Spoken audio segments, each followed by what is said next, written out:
Buenas tardes. Este es un pequeño cuento, cual se ha titulado No me enseñaron en la escuela. Se intentó hacer de género de terror. Espero que, aunque sea, si no les causa terror, al menos los pueda entretener un momento. No me enseñaron en la escuela. No me enseñaron en la escuela a soportar a los muertos vivientes, o a enfrentarlos, o a sobrevivir en el fin del mundo. Y es que en la escuela hay muchas cosas que no sirven para nada. Conocimientos sin sentido. Alguno que no sé si en algún momento de mi vida lo usaré realmente. Y es que el mundo se fue al carajo y nadie sabía por qué. No me enseñaron en la escuela que la humanidad también tiene un final, como todo.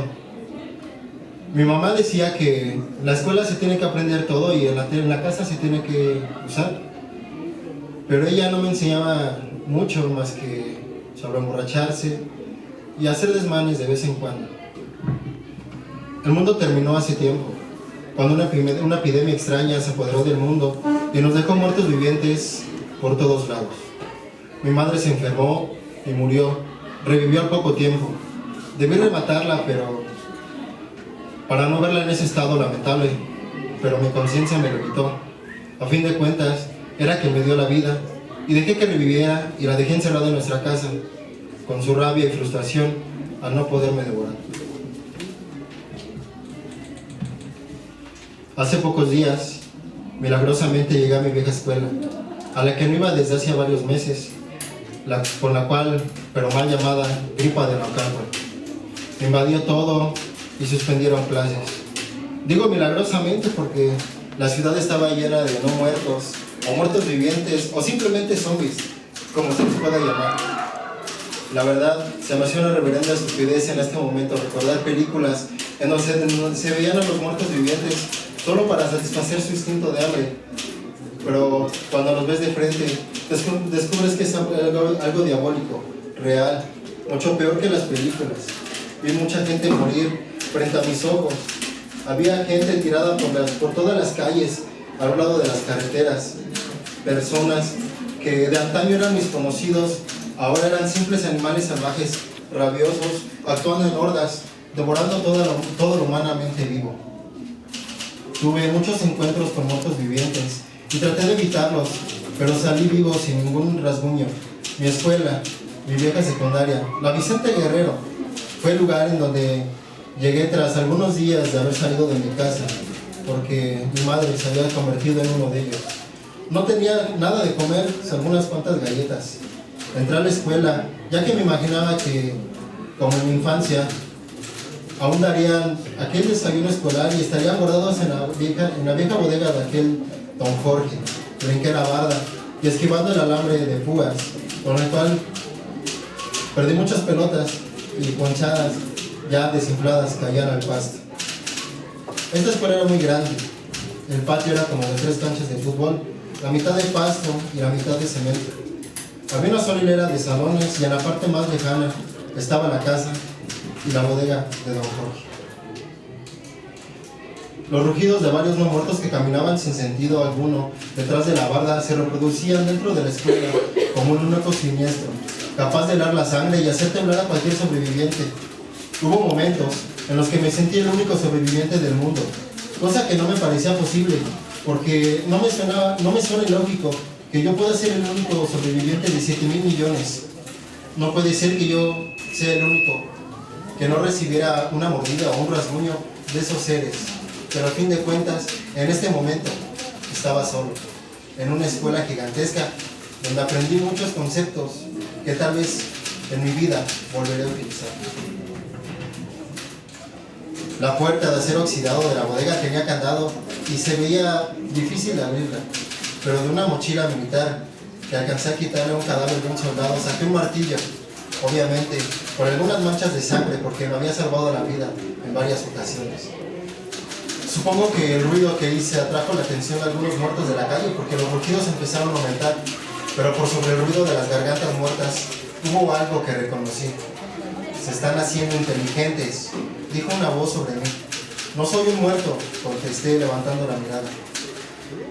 Al levantar la mirada, pude distinguir a dos muchachos y una pequeña niña sobre el techo de los salones que estaban armados con bates de metal y su mirada reflejaba temor. No hay muertos aquí abajo, pero si siguen ustedes allá arriba, los van a traer, les comenté. Y desaparecieron de mi vista por un instante. De pronto, reaparecieron por un salón. Tenían más o menos mi edad, a excepción de la niña. Le pregunté si ellos eran sus hermanos, pero uno de ellos, el más grande, me dijo que no. Nos encontramos aquí, nos conocimos hace poco. Hizo un aplauso para extender su mano hacia mí. Me llamo Samuel. Yo soy Pepe, dijo el segundo muchacho. Mi nombre es Lilia, agregó la niña. Fue Lilia quien me sacó la llave del candado para entrar y sacar algunas galletas y cartones de leche. Los gemidos de los no muertos hicieron que bajáramos nuestro nivel de voz. Samuel hizo señas para que lo siguieran hasta el lugar que antes era la dirección, lugar el cual habíamos convertido ahora en nuestra estancia.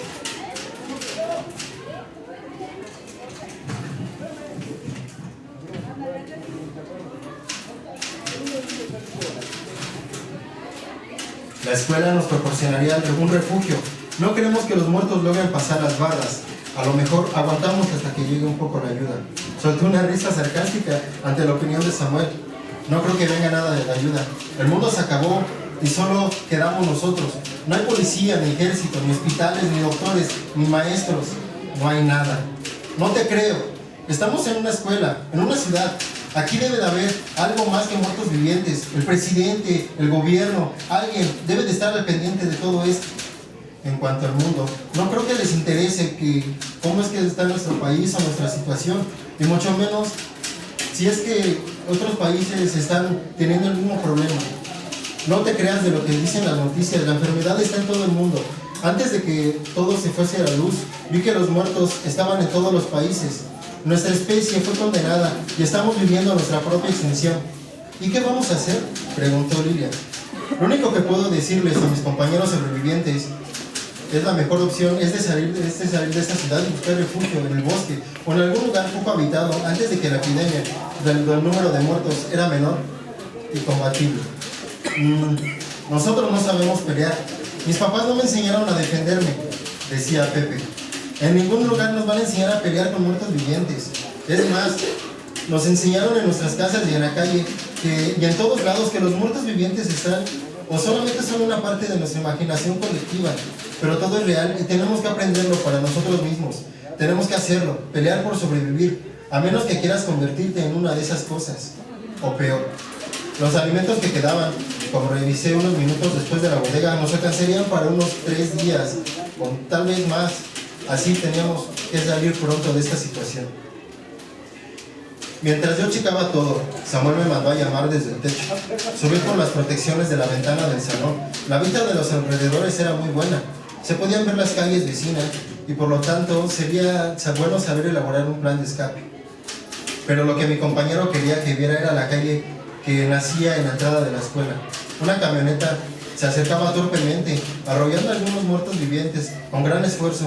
Pero el vehículo comenzaba a detenerse por la gran cantidad de zombies que iban llegando, atraídos por el olor de la carne viva. Pepe y Lilia se disponían a subir, pero sabiendo el tipo de espectáculo que verían, se los impedí, apoyándome por Samuel. Desde nuestra posición, pudimos ver cómo la camioneta por fin se detenía ante el mar de zombies, quienes rompieron los vidrios y empezaron a desgarrar a los circulantes.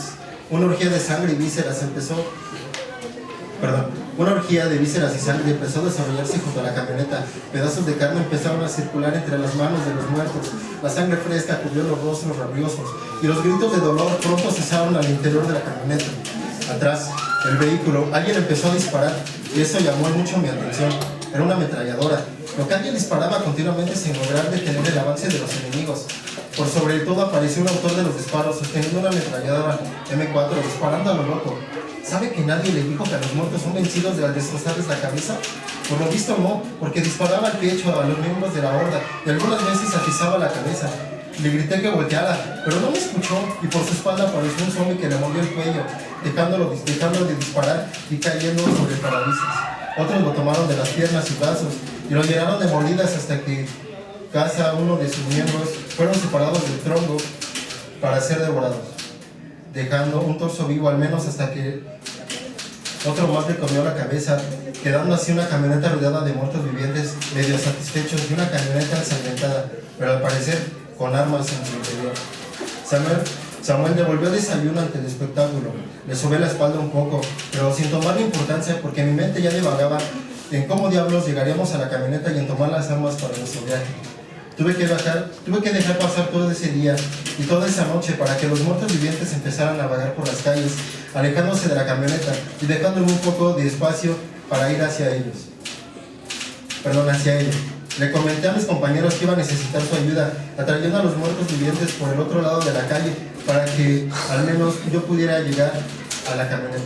Samuel se negó rotundamente, a pesar de que ellos no correrían peligro alguno, ya que estarían en la azotea de los salones. Pepe me había comentado que mi plan le gustaba y que me apoyaba porque le urgía salir de ese lugar. Sé que mis papás están en algún lugar esperándome y quiero ir con ellos. Samuel no tiene intención de salir, pero yo ya no aguanto estar encerrado. ¿Qué hay que hacer?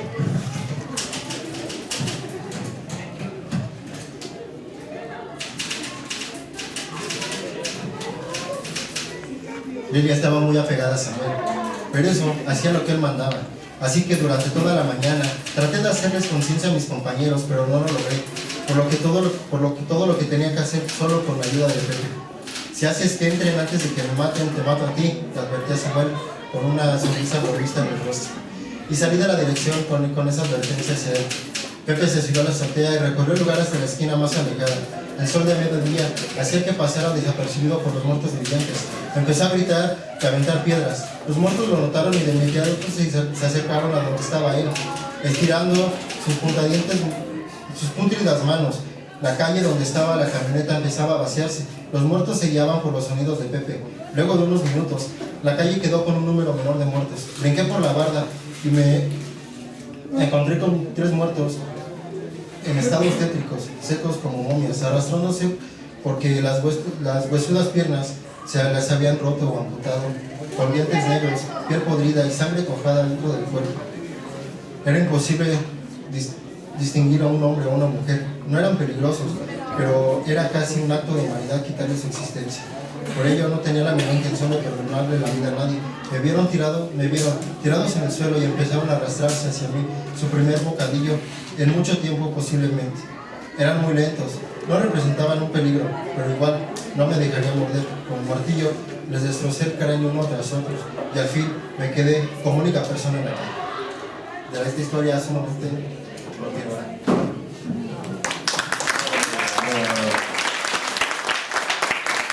Muy bien, ¿verdad? Nos diría qué número, ¿no? Esta muestra. En septiembre me calificó 4 y 4. No sabe también cumplir con su papel de farmacéutica. No le funciona la balanza. Yo no podía saber menos que en junio. Es un fragmento de una carta a una maestra noruega. Ese libro, les cuento brevemente, las dinámicas dentro del salón era, alguien explicaba el libro y todos metíamos como nuestra cuchara en el libro y así podíamos hacer algo diferente. Adelante, Delo. En este libro justamente pues se habla mucho de la situación en la que vivimos el día de hoy. Y para ello el siguiente número está a cargo de mi compañero Ricardo García, que nos deleitará con un buen cuento. Un aplauso.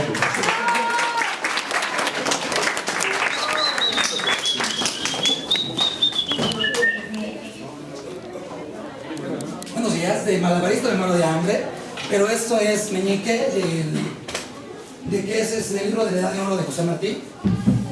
Bueno, no lo puedo. Esta historia comienza en un país muy lejano, precioso, hermoso, rodeado de valles, montañas, ríos. Un gran océano conecta ese país. En este país vivía un campesino, era muy pobre. Para mantenerse caminaba por el bosque, buscaba leña. Si le pagaban 2 reales, por ese montón de leña era dichoso porque podía darle de comer a los hijos, de los cuales tenía 3. Pablo, Pedro y uno pequeñito, diminuto, que quedaba dentro del zapato, al que llamó Meñique. Era muy pequeñito pero muy inteligente. Cuando el padre consiguió un trabajo en el campo, le decía: Padre mío, te ayudo en el trabajo, pero hijo mío, ¿qué podrás cargar tú con ese cuerpo tuyo? No te preocupes, padre mío, méteme al oído del caballo, yo lo haré. agarra al niño, lo mete en el medio del caballo, y él lo iba riendo. ¡Ea! ¡Alto! ¡Oh! De repente, el padre se dio cuenta de que no podría con sus hijos mantener su vida. ¿Qué haré yo para mantener a mis hijos? Y decidió que los tres tomaran carrera por el mundo. Les pidió que fueran al palacio del rey, al pueblo, a buscar fortuna.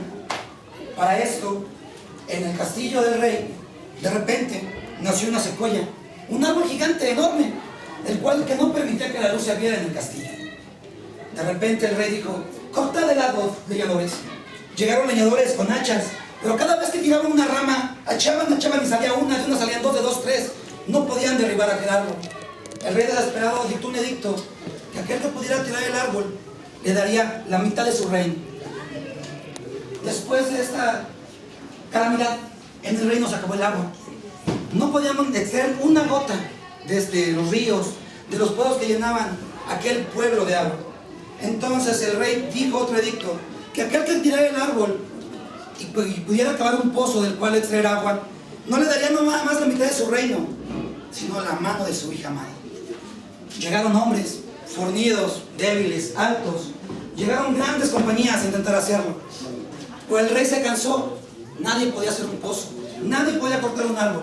Y dijo que aquel que mintiera del árbol o aquel que mintiera del pozo perdería la vida, una mano, una oreja, por mentir y no lograr su cometido.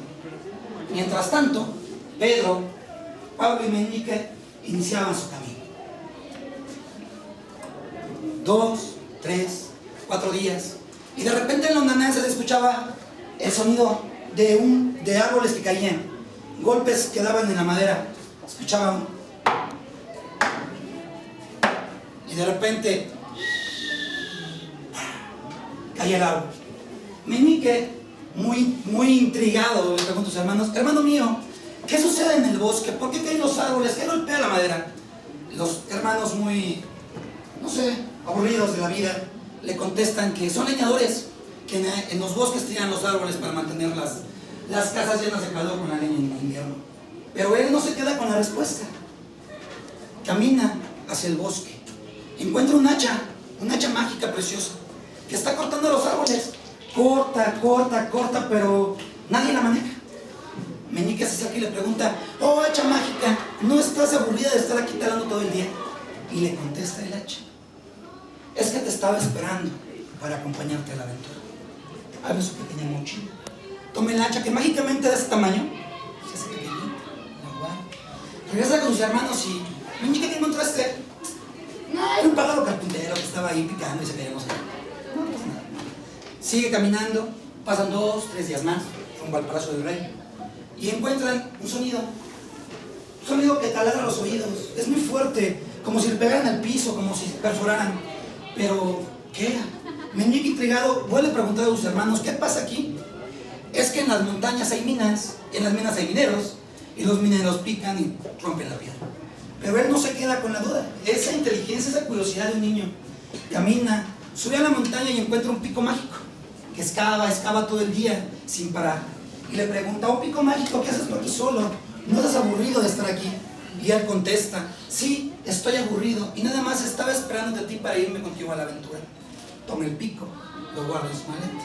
Regresa con sus hermanos, los cuales vuelven a preguntar qué es lo que él ha visto, y él contesta: simplemente era un minero que intentaba romper una gran piedra.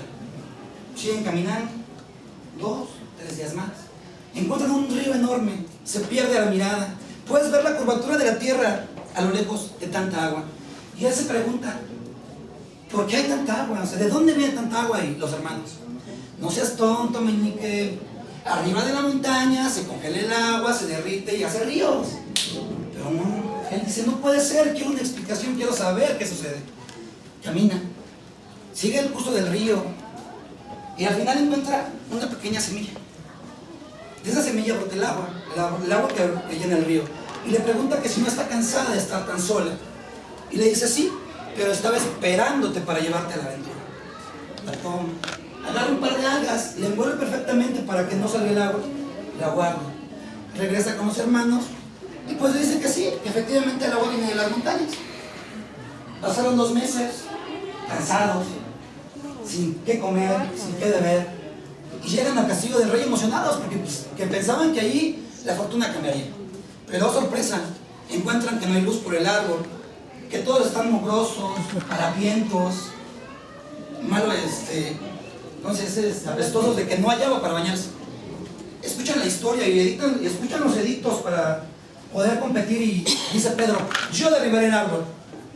Y el rey le dice, pero ¿sabes cuál es el castigo por mentir? Si no lo derribas,